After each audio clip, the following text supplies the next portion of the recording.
Okay जी, अब हम पढ़ते हैं इनडायरेक्ट सिम्पैथोमाइमेटिक्स। सबसे पहले उसमें कौन कौन से थे हम बताया कि एम्फीटामीन थी, एफिड्रिन थी और कोकेन थी।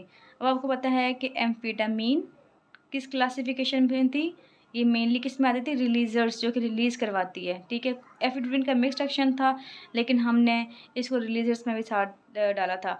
और कोकेन की बात करें तो ये किस में था, ये जो कि रीअपटेक इनहिबिटर में था। नोर एपिनेफ्रिन रीअपटेक जो ट्रांसपोर्टर है उसको इनहिबिट करता है और डोपामीन का ट्रांसपोर्टर जो है उसको इनहिबिट करता है। इनको इनहिबिट करने से क्या होगा, ये जो है ज़्यादा से ज़्यादा न्यूरोट्रांसमीटर होगा नर्व एंडिंग्स पे और ज़्यादा से ज़्यादा स्टिमुलेशन होगी।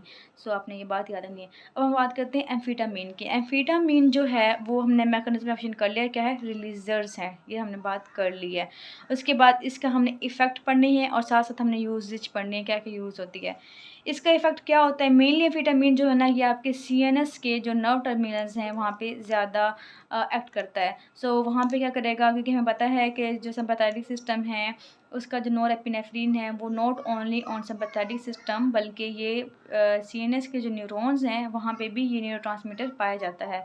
सो वहाँ पे क्या करेगा, ये सीएनएस की स्टिमुलेशन करवाएगा। सो सीएनएस की स्टिमुलेशन होगी तो हमने क्या करना है, हमने इसको कहाँ पे यूज़ करना है, इसकी इंडिकेशन कौन कौन सी है, इसकी नार्कोलेप्सी है, ओबेसिटी भी लिखा हुआ था इस जगह, सो ये इंपॉर्टेंट है। और एडीएच जो अटेंशन डेविएटेड, बच्चों में अटेंशन डेविएटेड एक कंडीशन हो जाती है, ठीक है, उसमें भी ये यूज़ होता है। इसके अलावा डिप्रेशन में भी। सो ये एम्फीटामिन जो है मेनली सीएनएस स्टिमुलेंट है। सो आप सीएनएस के अंदर भी इस ड्रग को पढ़ेंगे। अच्छा जी, पी क्रॉस क्या है, इसका मतलब ये है कि ये प्रेगनेंसी में कॉन्ट्रा इंडिकेटेड है, ठीक है, प्रेगनेंसी में हम इसको यूज़ नहीं कर सकते। उसके बाद हम बात करते हैं एफिड्रेन की। सो एफिड्रेन जो है उसका मिक्स्ड एक्शन है। It also mechanism action has releasers but also act on receptors, ठीक है। सो एफिड्रेन जो है मेनली इसने क्या करना है, ये एक्ट कर रही है सब रिसेप्टर पे भी एक्ट कर रही है, सिम्पैथेटिक सिस्टम को स्टिमुलेट भी कर रही है। तो इसने क्या काम करना है, अब आपने इसको समझना है कि ये एक as a whole sympathetic activity को बढ़ा रहा है। तो ये नेज़ल डिकंजेशन के लिए यूज़ होती है। नेज़ल डिकंजेशन में ये होता है कि जो नोज़ की जितनी भी वेसल्स होती हैं वो डायलेट कर जाती हैं। डायलेट करने की वजह से वहाँ पे स्टेसिस होना स्टार्ट हो जाती है, मतलब वहाँ पे जो फ्लूइड जो है वो वेसल से बाहर आना शुरू हो जाता है। जब बाहर आना शुरू हो जाता है वहाँ पे कंजेशन हो जाती है, ठीक है, वेसल जो है वो डायलेट कर जाती है। सो हम एफिड्रिन देंगे तो यहाँ पे क्या करेगा, ये वैजो कंस्ट्रक्शन करवाएगा। हमें पता है कि जो सिम्पैथेटिक सिस्टम इसका मेन काम क्या है, वो वैजो कंस्ट्रक्शन करवाता है। सो वैजो कंस्ट्रक्शन हो जाएगी तो नेजल कंजेशन जो है वो इम्प्रूव कर जाएगी।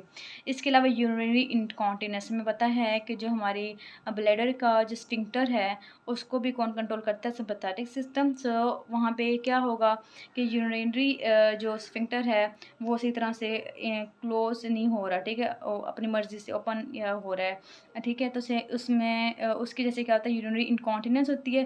सो हम एफिड्रिन देंगे, वो वहाँ पे स्फिंक्टर को एक्ट करेगा और उसको क्लोज रखेगा। उसके अलावा हम पता है कि वैजो कंस्ट्रक्शन करवाता है तो ये हाइपरटेंशन में भी यूज़ होती हैं। सो इसके अपने एफिड्रिन की यूजेस याद रखने हैं। फिर है कोकीन। कोकीन जो है हमें पता है कि कोकीन जो है एक अब्यूज़र ड्रग है। ये बहुत से लोग इसको, आप पता है कि बहुत से जो हैं लोग जो कि एडिक्ट होते हैं, वो उनके पास एक पाउडर टाइप होता है, वाइट पाउडर, तो वो नाक से जो है ना उसको स्निफ करते हैं। सो अब होता क्या है, कोकेन जो है वो वैसोकंस्ट्रिक्टर है, ठीक है। जब भी वो ऐसे स्निफ करते हैं तो वहाँ पे क्या होता है, नोज़ में मेनली इसकी कंसनट्रेशन जा रही होती है। सो नोज़ की जो वेसल्स होती हैं वो कॉन्स्टेंट वैसोकंस्ट्रिक्ट हो रही होती हैं। हर वक्त कॉन्स्ट्रिक्शन की वजह से वहाँ पे जो है बिल्कुल वेसल्स की सप्लाई ख़त्म हो जाती है। सो ऐसे पेशेंट की जो नोज़ होगी वो बिल्कुल छोटी सी और बिल्कुल समझ लें कि आप बिल्कुल पेपरी टाइप, उसकी जो सेप्टम होगी पेपरी टाइप हो जाएगी, मतलब वहाँ पे वेसल्स ख़त्म हो गई हैं तो वो जो सेल्स हैं वो डिके होना स्टार्ट होते हैं, डिके या तोड़ फोड़ का शिकार हो जाते हैं, तो जिसकी जैसे जो साइज़ है नोज़ का वो छोटा हो जाता है। सो ये एज अ वैसो कंस्ट्रक्शन काम करती है, लोकल एनेस्थीसिया के तौर पर काम करती हैं। ओके जी, जो कोकीन है वो as a anaesthetic drug use होती है। इसके अलावा अगर हम कोकीन के ड्रॉप्स यूज़ करें तो ये मिड्रेसिस करवाती है।